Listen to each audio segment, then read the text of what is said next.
আসসালামু আলাইকুম বন্ধুরা, এই ভিডিওটা কেউ স্কিপ করবেন না, ফুল ভিডিওটা দেখবেন আপনারা।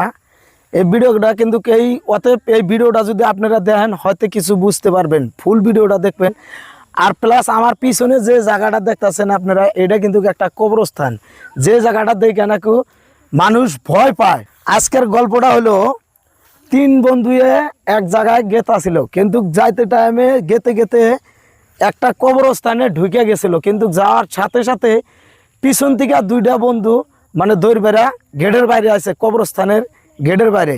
তারপরে ওই তিনটা বন্ধু থেকে একটা বন্ধু আসাল বহুত সাহসী বন্ধু, তো ওই বন্ধু একলাই গেছে কবরস্থানে। কিছু দূর যাওয়ার পরে একটা গাতায় মানে উসাট খাইয়া একটা গাতায় ওই বন্ধুটা পড়ে গেছে। পড়ে যাওয়ার সঙ্গে সঙ্গে বন্ধুটা দেখতাছে এক মৃত লাশ ওই গাতায় শুয়ে রয়েছে। আর মৃত লাশটায় ওই বন্ধুকে বলতাছে যে তুই এইখানে কি করস, তুই কি চাস। করার সঙ্গে সঙ্গে ওই বন্ধুটা ভয় পাইছে। তো ভয় পাওয়ার সঙ্গে সঙ্গে ওই বন্ধুটা গাতায় থেকে লাফ দিয়ে উঠা পড়ছে।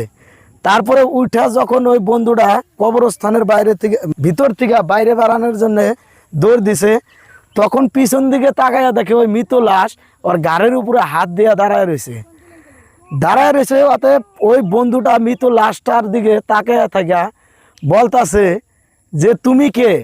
তখন ওই মৃত লাশটায় ওই বন্ধুটারে বলতাছে যে আমি যে একটা মৃত লাশ, তোর মতোই ছিলাম একদিন। তার মানে তোর মতোই একদিন ঘুরছি, আমি আজাদি করছি, আর পৃথিবীতে বাইসা থাকা অবস্থায় আমি মদ ভাং সব খাইছি।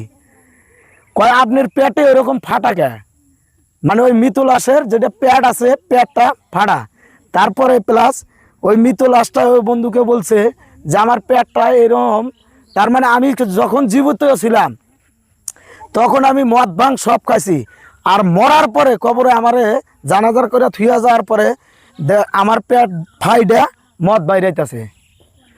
তো তারপরে ওই বন্ধুটা ধাপ করে সিটটা উঠছে। তার মানে ওই বন্ধুটা কিন্তু সত্যি সত্যি ঘুমের ধান্দায় স্বপ্নে দেখছে। ওই বন্ধুটা স্বপ্নে দেখে তারপরে ওনার মাকে বলতেছে যে মা আমি এইখানে কে।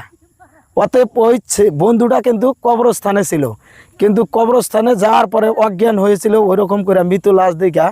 তারপরে প্লাস ওই দুই বন্ধু যায়া আর তার বাবা মা যায়া ওই কবরস্থানে থেকে নিয়ে আসছে। কিন্তু আপনারা এই গল্পটা থেকে কি বুঝলেন আপনারা? প্লাস তারপরে ওই বন্ধুটা বলতেছে যে আমি এইখানে কেন। পরে বলছে যে তুই একটা কবরস্থানে গেছিলি, যাওয়ার পরে এরকম অজ্ঞান হয়েছিলি, তোর ওই কবরস্থানে থেকে আমরা উঠে নিয়ে